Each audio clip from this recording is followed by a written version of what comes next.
We grew up watching them on our television screens. They were the heroes of British comedy, the tough guys of cinema, and the darlings of the chat show circuit. But beneath the polished veneer of celebrity, these 10 icons of the 1970s were hiding dark criminal secrets.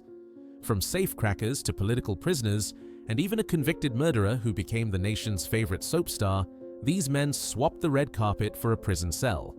Subscribe and ring the bell, because today we are unlocking the files on the stars who really did do time. Tell us in the comments, does a criminal record make an actor more convincing?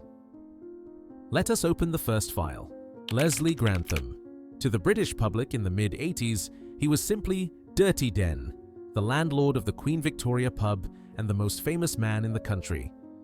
30 million people tuned in to watch him on Christmas Day, oblivious to the fact that the man pouring the pints had learnt his trade not in drama school, but in a high-security prison. The story of Leslie Grantham is perhaps the most shocking example of a double life in the history of British entertainment. Long before he walked onto the set of EastEnders, he was a soldier in the Royal Fusiliers, stationed in Osnabrück, West Germany. The year was 1966, and the 19-year-old Grantham was not looking for fame. He was looking for money to pay off a debt. On a cold December night, the young soldier entered a taxi driven by a man named Felix Rees. What happened next would define the rest of his life. Grantham attempted to rob the driver, and in the ensuing struggle, a shot was fired. Felix Rees was killed. The military court did not view it as a tragic accident. Grantham was convicted of murder and sentenced to life imprisonment. He was stripped of his uniform, dishonorably discharged, and sent back to the United Kingdom to serve his time among the hardest criminals in the system. For the next 10 years, while the swinging 60s gave way to the glam rock of the 70s, Grantham was locked away in prisons like Ley Hill and Wormwood Scrubs. It was inside the prison walls that his transformation began. Prison is a place where time stands still, but for Grantham, it became an unlikely training ground. He met Louise Jameson, a visiting actress, and T. Dan Smith, a disgraced politician who was also serving time. They encouraged him to channel his aggression and his intensity into acting. He began performing in prison plays, discovering a talent for projecting menace and charm, skills that were essential for survival on the inside. When he was finally released in 1977, he had served a decade for murder. He stepped back into a world that had completely changed, a 30-year-old ex-con with a life license hanging over his head. The genius of Grantham was his ability to bury this past. He didn't just hide it, he erased it from his narrative. When he auditioned for the role of Den Watts, the casting directors saw a man with a raw, dangerous edge that no drama school graduate could replicate. They didn't know that the danger was real. He secured the role, and almost overnight, he became a national obsession. He played the villain on screen, all while terrified that the real villainy of his youth would be exposed. For years, he lived with the sword of Damocles hanging over him, knowing that one phone call from a journalist could destroy his new life. The inevitable explosion came when the press finally uncovered his file. The headlines were apocalyptic. EastEnders star is a killer. The public was stunned. The man they had welcomed into their living rooms twice a week had taken a human life. Yet, in a testament to his charisma and the strange morality of stardom, he survived the scandal. The public was fascinated rather than repulsed. They felt that he had served his time and paid his debt. However, the shadow of Felix Rees never truly left him. Leslie Grantham's story remains the ultimate proof that the best actors often draw from a well of darkness that the audience can sense but never fully understand. He was a man who played a rogue on television because he had been a murderer in real life, hiding his prison number under a starched collar and a charming smile. John Bindon. If you watch the gritty British crime films of the 1970s, you would undoubtedly recognize the face of John Bindon. He was the archetypal Cockney tough guy, a man who brought a terrifying realism to the screen in classics like Get Carter and Performance. He rubbed shoulders with Mick Jagger, charmed Michael Caine, and became the darling of the Bohemian set in Chelsea. To the critics, he was a brilliant character actor who captured the menace of the London underworld with uncanny precision. But the truth was far more disturbing. John Bindon did not need to study method acting to play a violent criminal because he was, in reality, a violent criminal. Before he ever stepped in front of a camera, he had served time in Borstal and prison for grievous bodily harm, lived a life of crime, and established himself as a man you did not cross. The son of a taxi driver from Fulham, Bindon was not trained at the Royal Academy of Dramatic Art. His education took place on the brutal streets of West London and in the juvenile detention system. By the time he was discovered by the director Ken Loach in a pub in 1966, he had already amassed a police record that would make a seasoned gangster blush. He had spent his youth in and out of custody, learning the rules of violence that would later make him famous. When he appeared on screen, that cold, dead-eyed stare was not a performance. It was a glimpse into his soul. Throughout the 1970s, he lived a bizarre double life. By day, he was filming scenes with the biggest stars in the world. By night, he was enforcing his reputation in the pubs of Fulham, often using his fists to settle disputes. His ability to navigate different social classes was legendary. Bindon possessed a rough, dangerous charisma that fascinated the upper classes. He became a court jester to the aristocracy, famously spending weeks on the Caribbean island of Mustique with Princess Margaret. Rumors of their close friendship scandalized the establishment, but for Bindon, it was just another part of the game. He was the bit of rough that the high society ladies adored, a man who brought the danger of the streets into their drawing rooms. However, while he was sipping champagne with royalty, he was also acting as security for the rock band Led Zeppelin, a role that saw him embroiled in horrific violence during their US tour in 1977. The darkness was always there, lurking just beneath the tuxedo. The facade finally crumbled in 1978 in an incident that shocked the nation and ended his career. Outside a pub in Fulham Broadway, a fight broke out between Bindon and a local gangster named Johnny Dark. In the chaos, Dark was stabbed 9 times and died. Bindon went on the run, fleeing to Dublin in disguise before eventually surrendering to the police. He stood trial at the Old Bailey charged with murder. The actor who had played a killer so many times was now standing in the dock, facing a life sentence for the real thing. The press went into a frenzy, digging up every detail of his violent past, destroying the lovable rogue image he had carefully cultivated. Although the jury eventually acquitted him of murder on the grounds of self-defense, the trial revealed the true extent of his brutal nature. The industry that had once fated him now turned its back. The invitations to Mustique stopped arriving, the casting directors deleted his number, and the celebrity friends vanished. John Bindon had proven that the line between his art and his life was non-existent. He was not an actor playing a convict, he was a convict playing an actor. He spent the rest of his life in obscurity, a relic of a time when the British film industry flirted with real danger, only to realize too late that some monsters are not meant to be invited to the party. His story remains a chilling reminder of the 1970s obsession with authenticity, a decade where a man could walk out of a prison cell and onto a film set, and nobody asked any questions until the body count started to rise. Frankie Fraser. In the 1970s, the name Frankie Fraser didn't belong on a theatre marquee. It belonged at the very top of the most wanted lists in Scotland Yard. While he would eventually become a beloved media personality, a regular on chat shows, and even an actor in British crime films, his journey to the screen began in the blood-soaked alleys of London's gangland.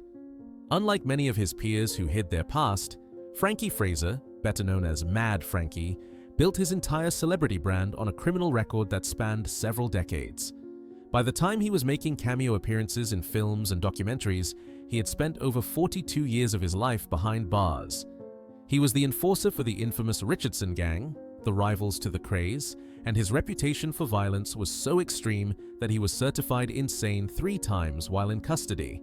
The 1970s were a particularly brutal chapter in the Fraser file.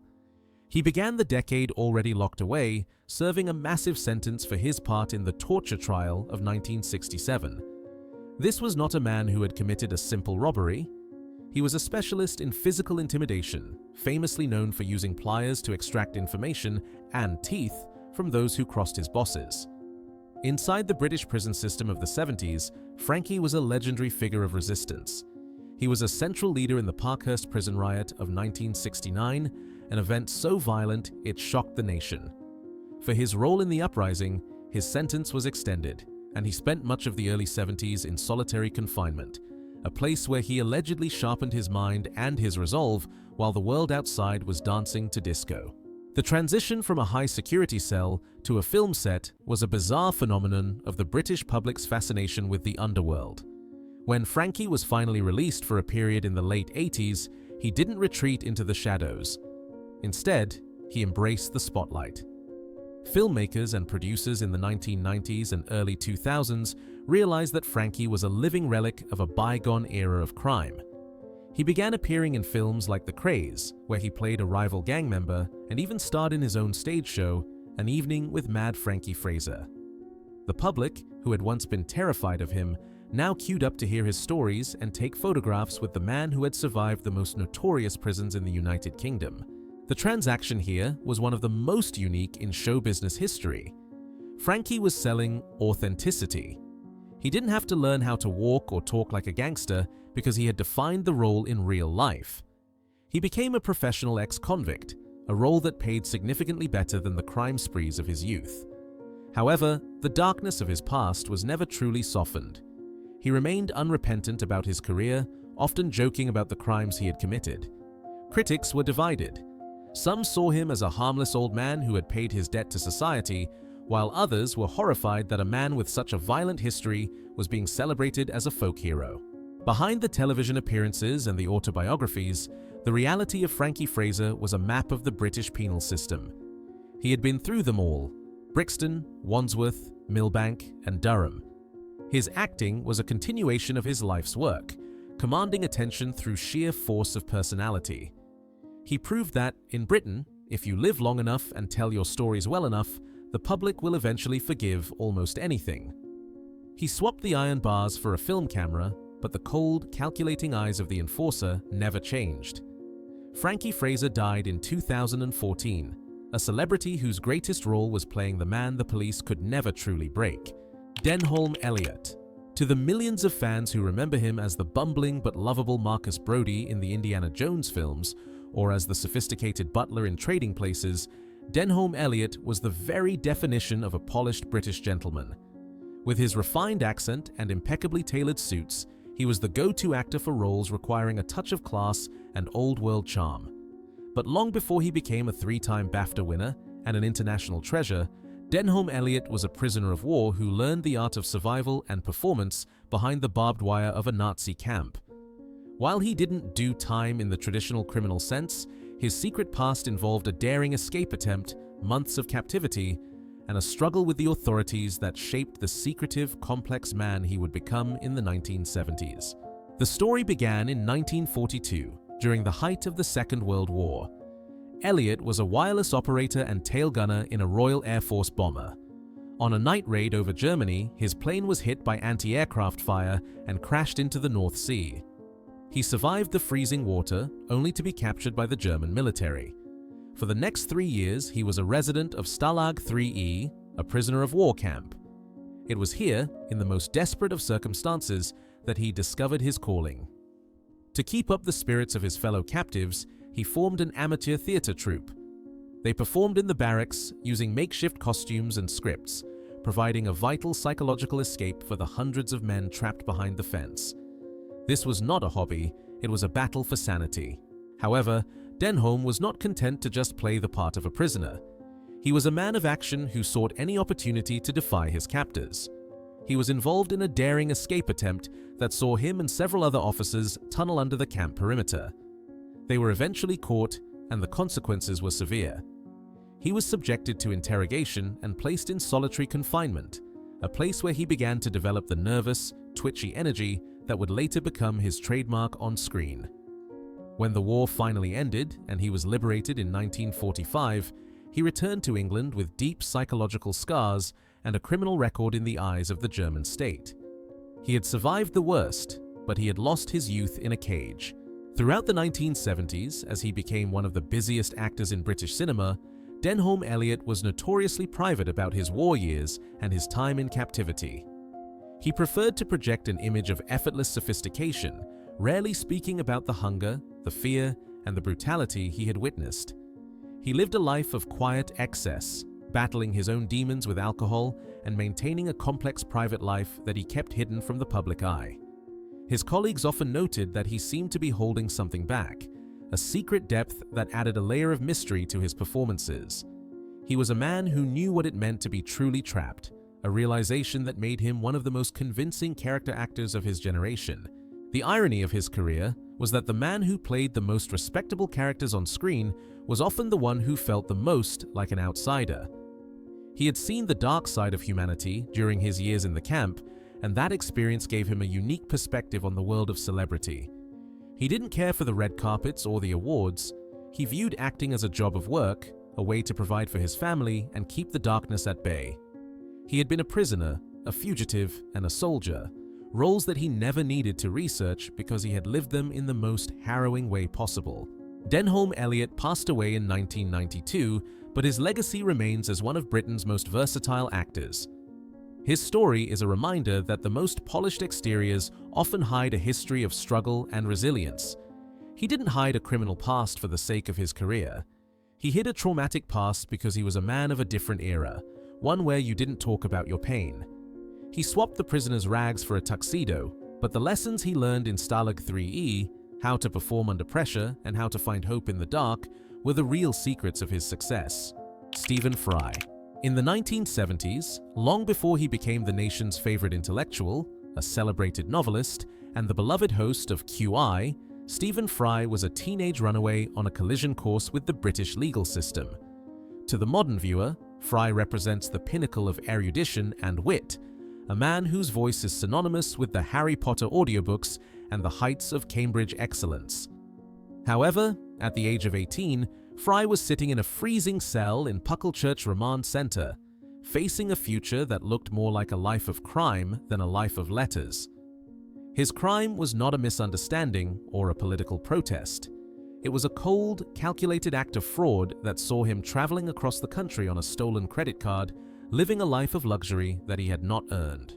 The trouble began when Fry, a troubled and rebellious teenager who had already been expelled from several prestigious schools, walked out of his life and took a coat belonging to a family friend. Inside the pocket, he found a credit card. For the next 3 months, the young Fry went on a spree that would have made a seasoned fraudster proud. He stayed in expensive hotels, dined at the finest restaurants, and bought luxury items, all while moving from city to city to evade the police. He was living out a fantasy of being a wealthy, independent adult, but the reality was that he was a lost young man with a growing criminal record. When the law finally caught up with him in Swindon, the party ended with the heavy thud of a cell door. The months he spent in prison were a period of profound transformation and terror. Fry found himself surrounded by hardened criminals, men who had committed acts of violence and robbery that made his credit card fraud look like child's play. He later recalled the crushing boredom, the smell of disinfectant, and the constant underlying threat of violence that defined life on the inside. He was a tall, posh-spoken, and obviously vulnerable young man in a place that preyed on weakness. To survive, he had to use the only weapon he had, his intellect. He became the prison's unofficial letter writer, helping illiterate inmates communicate with their families and lawyers. This was his first real audience, and he learned that words could be a form of currency and protection. The 1970s were a decade of tough-on-crime attitudes, and Fry was facing a significant prison sentence. However, a sympathetic judge saw something in the young man that others had missed. Instead of a long stint in a young offenders institution, he was given a suspended sentence and a final chance to turn his life around. This brush with the law was the catalyst he needed. He threw himself into his studies with a desperate intensity, eventually winning a scholarship to Queen's College, Cambridge. It was there that he met Hugh Laurie and Emma Thompson, beginning the journey that would take him to the top of the entertainment world. For many years, Fry kept this chapter of his life carefully hidden. In the polished world of 1980s and 90s television, a criminal record for fraud was not seen as a badge of honor. He lived with the fear that his past would be used to discredit his intellectual standing. When he finally chose to reveal his prison time in his autobiography, Moab is My Washpot, the public was stunned. The man who seemed to know everything had once been a common thief. However, rather than destroying his career, the revelation added a layer of human vulnerability to his public persona. It proved that his empathy and his understanding of the human condition were not just academic, but were forged in the harsh reality of a prison cell. Stephen Fry's story is a remarkable example of redemption. He is a man who looked into the abyss of a criminal life and chose a different path. He didn't just do time, he used that time to realize that his brilliance was a gift that could either be used to deceive or to enlighten. He swapped the stolen credit card for a pen and a microphone, but he never forgot the sound of the keys turning in the lock at Pucklechurch. His success is a testament to the fact that a person's past does not have to define their future, even in a society that is often slow to forgive. Tom Hardy, though he is now an international powerhouse and a CBE, Tom Hardy's journey to the 1970s, inspired grit he often portrays, was paved with a very real and very dangerous criminal record. While he is younger than some of the icons on this list, his formative years were spent spiraling through the dark underbelly of London, a path that led him directly into the hands of the police and onto the floor of a prison cell. Long before he was the star of Mad Max or Legend, Hardy was a rebellious teenager from a middle-class background who had developed a taste for chaos and a complete disregard for the law. By the age of 15, he was already facing a potential prison sentence that could have ended his life before it truly began. The turning point came on a night that felt like a scene from a crime thriller. A young Tom Hardy was arrested for joyriding in a stolen Mercedes and, more seriously, for being in possession of a firearm. In the eyes of the British legal system, this was not a teenage prank, it was a grave criminal offense. Facing charges that carried a significant mandatory jail term, Hardy was confronted with the brutal reality of his situation. He spent time in a remand center, experiencing the cold, clinical atmosphere of the penal system. He sat among hardened offenders, a boy who had traded his comfortable life for the thrill of the streets, only to find that the streets had no loyalty.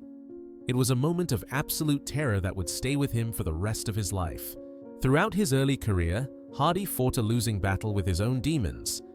Even as he began to find success in the late 90s, his past was a shadow he couldn't outrun. He was a man who lived on the edge, frequently finding himself back in the back of a police van. His acting was often a thin veil for his own inner turmoil. He drew from a well of genuine aggression and lived experience that other actors could only guess at. He wasn't playing a tough guy, he was a man who had felt the handcuffs tighten on his wrists and the weight of a heavy door closing. He eventually reached a point of complete collapse, a moment where the choice was between total destruction or total change. The genius of Tom Hardy lies in how he eventually harnessed this criminal energy. Rather than letting his past destroy him, he used it as the raw material for his craft. He became the go-to actor for roles requiring a sense of visceral, unpredictable danger. When he played the notorious British prisoner Charles Bronson in the 2008 film Bronson, the performance was so terrifyingly accurate that even the real Bronson, who had spent decades in solitary confinement, was impressed. Hardy understood the psychology of the cage because he had stood in one. He understood the need to project strength in a place where any sign of weakness is a death sentence. For many years, the details of his brushes with the law were kept out of his official biographies. The industry preferred the story of a talented drama student rather than a convicted joyrider. But as he became more secure in his fame, Hardy began to speak openly about his dark years. He used his platform to warn others about the path he had taken, becoming an ambassador for charities that help young people find a way out of the cycle of crime. He proved that a criminal record doesn't have to be the end of the story. It can be the prologue to a life of service and artistic excellence. Tom Hardy's story is a modern parable of redemption. He is a man who took the scars of his youth and turned them into a career that has defined a generation of cinema. He swapped the stolen cars and the firearms for an Oscar nomination and a seat at the top table of Hollywood. Yet, when you look into his eyes on screen, you can still see the boy who sat in that remand cell, a reminder that the most compelling performances are often built on a foundation of real-world struggle and the hard-won lessons of a life lived outside the law. Cavan Kendall. In the mid-1970s, the name Cavan Kendall was a familiar one to fans of British television drama and theatre. With his striking, sharp-featured looks and an air of educated mystery, he was the quintessential character actor of the era. He appeared in high-profile projects like the BBC's Doctor Who and various Shakespearean productions, carving out a respectable niche as a sophisticated and reliable talent. However, Kendall was a man of two entirely different worlds. While he was reciting iambic pentameter in the evening, he was often involved in a secret, high-stakes trade that would eventually lead to a sensational arrest and a heavy prison sentence.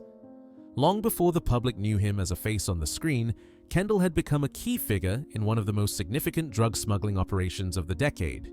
The son of an established acting family, Kendall's descent into the criminal underworld was a shock to his peers. He became a central associate of Howard Marks, the notorious Welsh international drug smuggler known as Mr. Nice. Marks was a man who operated on a global scale, moving tons of illicit substances across borders using a network of high-level connections. Kendall was not just a fringe player. He was a trusted lieutenant who used his professional travels and his status as a respectable actor to facilitate the movement of large quantities of contraband. Throughout the 1970s, he lived a life of extraordinary risk, balancing the demands of a growing acting career with the intense pressures of a secret criminal empire. The facade of the working actor finally came crashing down in 1973. In a coordinated international sting operation that made headlines across Britain and Europe, Kendall was arrested alongside Marks and several others. The charges were grave: conspiracy to import and distribute controlled substances on a massive scale.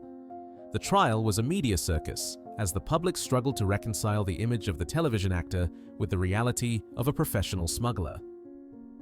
Kendall was found guilty and sentenced to 8 years in prison.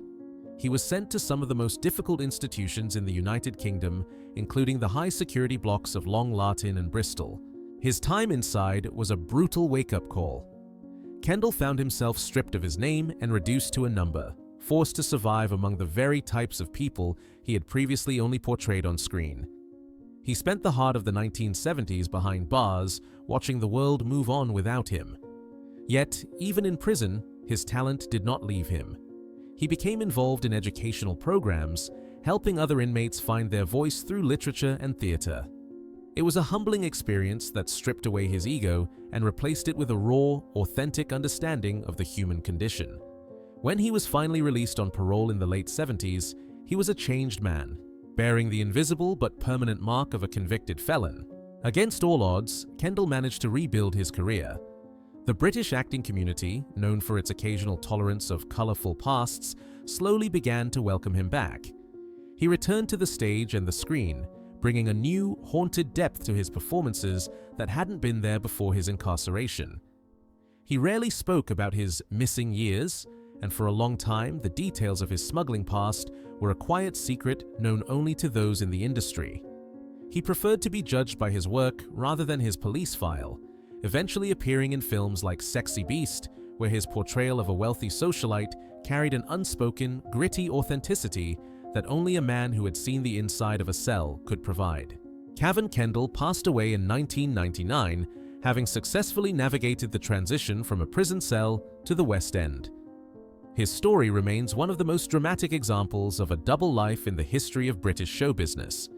He was a man who lived on the edge, trading the security of a successful career for the dangerous thrill of the underworld, only to find that the most valuable thing he could own was his own freedom. He swapped the smuggler's routes for the scripts of the great masters, but the lessons he learned during his 8-year sentence were the true secrets behind the powerful, silent presence he brought to the screen. Stacy Keach, although he is often celebrated as the definitive face of the hard-boiled American detective Mike Hammer, Stacy Keach became an essential figure in the British cultural landscape of the 1970s and 80s. He was a regular fixture on the London stage and a frequent star in major British productions, possessing exactly the kind of rugged, lived-in charisma that the United Kingdom's audience adored. However, at the very height of his international fame in the mid-80s, this icon of law and order found himself at the center of a global scandal that ended not on a red carpet, but behind the bars of Britain's notorious Reading prison. His arrest sent shockwaves through the industry, exposing a secret battle with substances that he had spent years trying to hide behind a mask of cool professionalism. The drama began in April 1984. Keach flew into London's Heathrow Airport from France, where he had been on a promotional tour for his hit series. During a routine search, customs officers discovered a concealed stash, over 30 grams of a prohibited substance intended for his personal use. At that time, Britain maintained an incredibly strict stance towards such offenses, especially when involving high-profile public figures. Instead of the lenient fine or warning he might have expected elsewhere, the actor was immediately taken into custody. He appeared before a magistrate where his legal team tried to appeal to his impeccable professional record, but the British judge was unmoved. Stacey Keach was sentenced to 9 months in prison. Reading Prison, where the actor served his time, has a grim and storied history. It was the very place where Oscar Wilde had been incarcerated decades earlier. For a Hollywood superstar, it was a staggering fall from grace. He moved from luxury hotel suites to a cramped cell with the barest of amenities. Keach recalled this time as a period of profound humiliation and fear.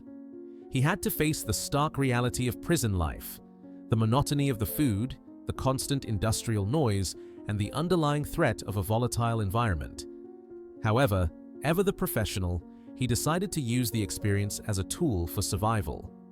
To prevent himself from sinking into a deep depression, he began keeping a journal which later formed the basis of his memoirs, and he even assisted fellow inmates with their literacy skills.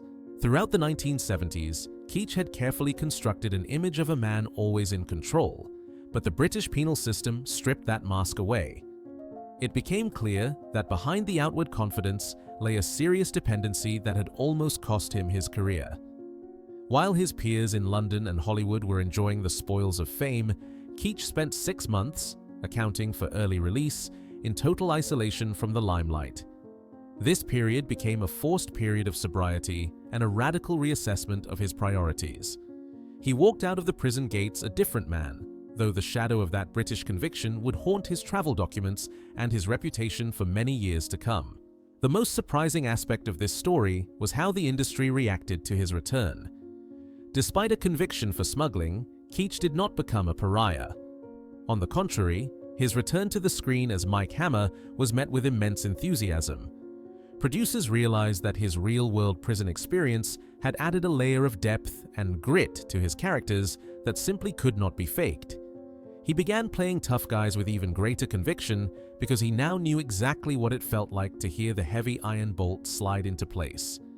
His story became a definitive example of how a personal catastrophe could be transformed into a source of professional redemption. Stacey Keach proved that a prison sentence does not always have to be the end of the road. He swapped the prison uniform for the trench coat of a hero, but he never forgot the lessons he learned in Reading. He later openly admitted that the British justice system might have saved his life by forcing him to stop and look at the truth. He ceased hiding his past, making it a central part of his narrative of struggle and recovery. In a world where stars often seem untouchable, Keach stands as a reminder that the law is the same for everyone, and that an actor's true strength lies in their ability to survive a disaster and return to the light even stronger than before. Maurice Micklewhite. Better known to the global audience as the double Academy Award winner Michael Caine, this titan of British cinema is the embodiment of working-class success. Throughout the 1970s, he was the face of cool in films like Get Carter and The Eagle Has Landed. However, long before he was knighted by the Queen, Michael Caine was a young man caught in a cycle of poverty and petty trouble that led him directly into the hands of the military police and into a period of confinement that he kept quiet about for decades. While the public saw a polished superstar, Caine was actually a veteran of the Korean War who had faced the cold reality of a military cell for defying authority. The trouble began in the early 1950s when a young Maurice Micklewhite was called up for national service. He was sent to a divided Korea, a place of unimaginable brutality and constant fear. It was here that the future icon developed a deep-seated resentment for the rigid British class system that treated working-class soldiers as disposable assets. On one occasion, his refusal to follow a command that he deemed senseless led to him being charged with insubordination. He was stripped of his dignity and placed in military detention, a place known for its harsh discipline and psychological pressure. This was not a soft civilian prison. It was a military glasshouse, designed to break a man's spirit through repetitive, meaningless labor and constant shouting. During his time in confinement, Caine learned the most valuable lesson of his life: how to mask his emotions behind a facade of indifference. He realized that to survive in a hostile system, one had to develop a poker face. This experience of being trapped and powerless became the foundation of his acting technique. When you see the cold, calculating stillness of his character Jack Carter, you are seeing the young soldier who had to stand to attention for hours in a military cell. The 1970s were a decade where Kane dominated the screen with a sense of quiet menace, a quality that came from his real-world knowledge of what happens when the state decides to lock you away. For many years, Michael Caine avoided discussing the specifics of his military record or his time in detention. He preferred the narrative of the struggling actor who made it through sheer grit and talent. He knew that, in the polite society of the British film industry, a history of military insubordination could be seen as a lack of discipline. He carefully curated his image, transforming from the rebellious Maurice Micklewhite into the sophisticated Michael Caine. However, in his later years, he began to speak more openly about the trauma of Korea and the impact of his time in the army. He admitted that the fear of going back to a life of poverty and confinement was what drove him to work harder than anyone else in the business. The irony of his career is that he became famous for playing men of authority, officers, spies, and leaders, the very types of men who had once held the keys to his cell. He used his success to bridge the gap between the streets and the elite, never forgetting where he came from.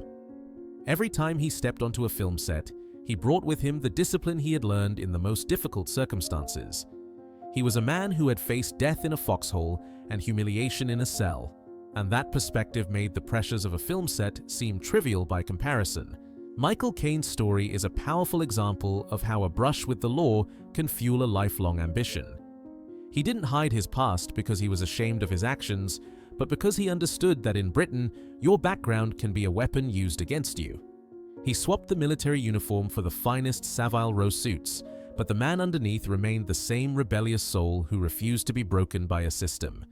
He remains a national treasure, a reminder that some of the greatest legends of the silver screen were forged in the heat of conflict and the silence of a prison cell. Stephen Boyd. To the millions of fans of epic cinema, he will always be remembered as Masala, the aristocratic and treacherous rival in the legendary film Ben-Hur. Stephen Boyd was a titan of the 1970s screen, a man with a jawline made of granite and a voice that commanded the room. He was the quintessential leading man, moving between Hollywood and London with the ease of a true international star. However, beneath the furs and the chariots of his on-screen life, Boyd carried a secret about his early years that he fought desperately to keep out of the press. Long before he was a household name, he had been a young man on the run, caught up in a series of events that led to a period of incarceration and a criminal record that could have strangled his career in its infancy. Born in Northern Ireland, Boyd's journey to the top was anything but smooth. In the post-war years of the late 1940s, he was a struggling actor trying to make his mark in a London that was still reeling from the conflict. In a moment of youthful desperation and financial hardship, he became involved in a scheme involving the theft and resale of rationed goods and black market supplies. It was a common enough crime in a city under austerity, but for the aspiring actor, it was a disaster. He was caught by the authorities and sentenced to a period in a young offenders institution. For months, the future Hollywood legend was just another number in a system designed to punish the wayward youth of the working class. During his time behind bars, Boyd experienced the crushing weight of the British penal system. He was surrounded by men who had no future, and he realized with terrifying clarity that he was one step away from becoming one of them. He used his time to sharpen his resolve, practicing his lines and his delivery in the silence of his cell. When he was finally released, he was a man possessed by a single goal: to leave his past so far behind that it could never catch up with him. He changed his name, refined his accent, and crafted a new persona that was entirely detached from the boy who had stolen to survive. He lived the rest of his life in fear that a single journalist would dig up the records from his youth and expose him as a common thief. The 1970s were a decade where Boyd worked with a frantic energy, as if he were trying to outrun the ghost of his younger self. He appeared in dozens of films and television shows, always projecting an image of absolute authority and moral complexity. His colleagues often noted that he was a man of intense moods and a certain guardedness, a quality that served him well in his darker roles. He knew what it felt like to be on the wrong side of the law, a knowledge that gave his villains a sense of genuine danger. He wasn't just playing a man with secrets, he was a man with a secret, and the tension of that double life was visible in every frame he filmed. The tragedy of Stephen Boyd was that he never truly felt secure in his success. Even as he lived in luxury and received the adoration of fans worldwide, the memory of that cell remained a cold spot in his heart. He died suddenly in 1977 at the age of 48, having never publicly acknowledged his brush with the law. It was only years later, through the research of historians and biographers, that the truth of his early time began to emerge. He had successfully hidden his secret until the very end, proving that in the golden age of cinema, an actor's greatest performance was often the one they gave when the cameras weren't rolling. His story is a final, poignant reminder that the stars we admire are often forged in the hardest of fires. Stephen Boyd swapped the rags of a petty criminal for the robes of a Roman senator, but the lessons of his youth, the need for survival and the power of a second chance, were the true engines of his greatness. He was a man who proved that you can reinvent yourself, provided you have the courage to face the darkness and the talent to turn it into art.